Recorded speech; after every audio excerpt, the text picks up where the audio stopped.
Have you ever had that feeling that there's a whole other world going on just beneath the surface of your own mind? Well, today, we're diving into the work of four incredible thinkers who drew the very first maps of that hidden territory. These are the architects of psychoanalysis, and honestly, their ideas changed everything. And that right there is the key. This isn't just some dusty chapter from an old textbook. These ideas are so deeply woven into our culture that they've literally shaped the words we use to talk about ourselves. So, let's get into it. So here's the plan. We're going to start with a man himself, Sigmund Freud, and his big idea of the unconscious. Then, we'll see how Melanie Klein figured out how to unlock a child's mind through the world of play. After that, D.W. Winnicott will guide us through that crucial transitional space between a mom and her baby. And we'll wrap up with Jacques Lacan, who's going to show us how our very identity is all tangled up with language and desire. Finally, we'll see how this whole legacy still shows up in your life today. Okay, so it all kicks off with Sigmund Freud. Now, he started out as a neurologist, right? But his real passion wasn't just how the brain works. It was the hidden reasons why we do the things we do. And what he came up with was a totally revolutionary new map of the human mind. And at the very center of Freud's map was this one huge idea, the unconscious. I want you to picture this massive, hidden reservoir deep inside you, just filled with thoughts, memories, and drives you don't even know you have. But here's the kicker. Freud's big claim was that this invisible part of you is secretly pulling all the strings, shaping pretty much everything you think and do. So how does this whole system actually work? Well, Freud, with his neurology background, kind of saw the mind as an energy processor. A stimulus comes in. Could be anything, an event, a thought, a desire. This creates tension in your psyche. And the mind's number one job is to figure out a way to discharge that energy, to get back to a state of calm. It's this constant cycle of tension and release. But what happens when a thought or a desire is just too dangerous or too embarrassing or way too painful to deal with head-on? Well, the mind has this incredibly powerful defense called repression. Think of it like a bouncer at the door of your conscious mind, just actively shoving that unacceptable stuff down into the unconscious to keep things running smoothly upstairs. But, and this is so crucial, that repressed stuff doesn't just go away. Freud figured out that it always finds a way to come back. But it does so in disguise. It might pop up in the weird symbolism of a dream, or what we call a slip of the tongue, or even as a physical symptom that has no medical cause. The unconscious, it seems, will not be silenced.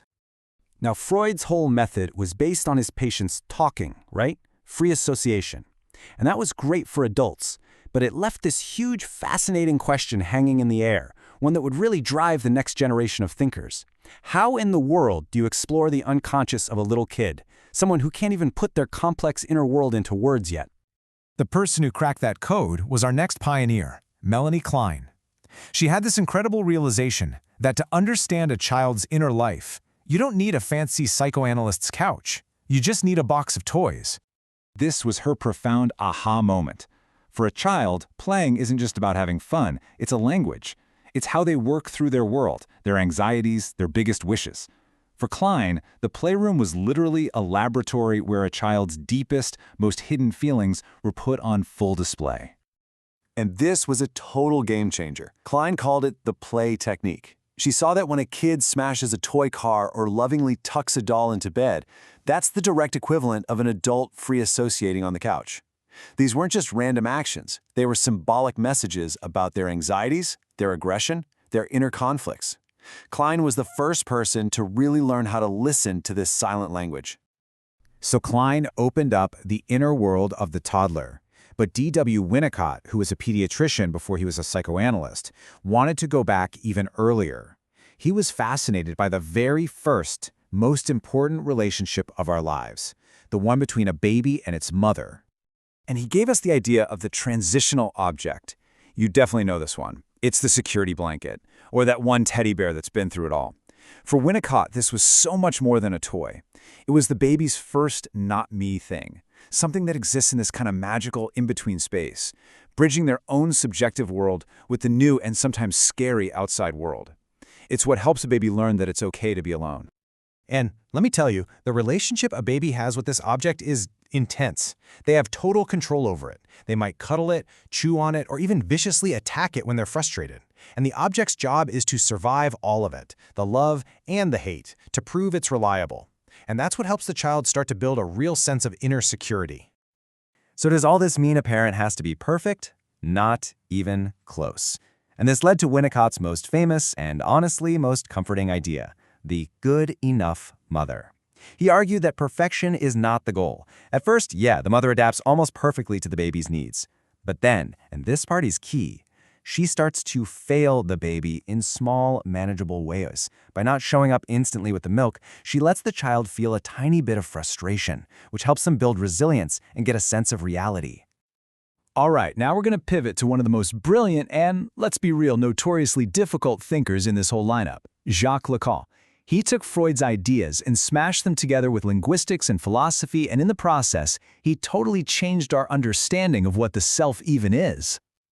For Lacan, the journey of the self begins with what he called the mirror stage. Just imagine a baby who up to this point feels like its body is just a jumble of disconnected parts.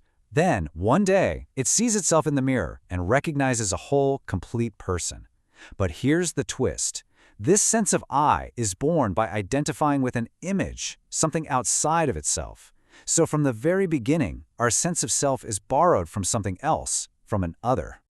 And this leads to Lacan's most famous and mind-bending statement. If our self is built on seeing an other, then our desires are too. We don't just want stuff out of the blue. We learn what to want by seeing what other people want.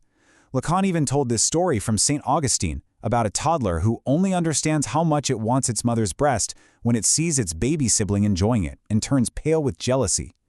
Our desire, in other words, is always borrowed. And finally, Lacan said that the unconscious isn't just this messy, chaotic pit of drives. Nope, he argued it's actually structured just like a language. You know how one word can stand in for a whole complicated idea? Or how one thought just leads to another in a chain? That's exactly how the unconscious works. So in a very real way, we don't just speak a language. Language speaks us. Okay, so after that whirlwind tour through the unconscious, play, and language, you might be sitting there thinking, why does any of this matter to me? Well, here's the thing. Whether you know it or not, you are already speaking the language of psychoanalysis. Just think about how we talk every day.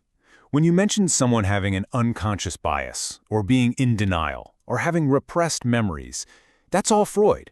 That security blanket, that's 100% Winnicott. Ideas like narcissism and the Oedipus complex have become part of our basic cultural toolkit for trying to figure each other out.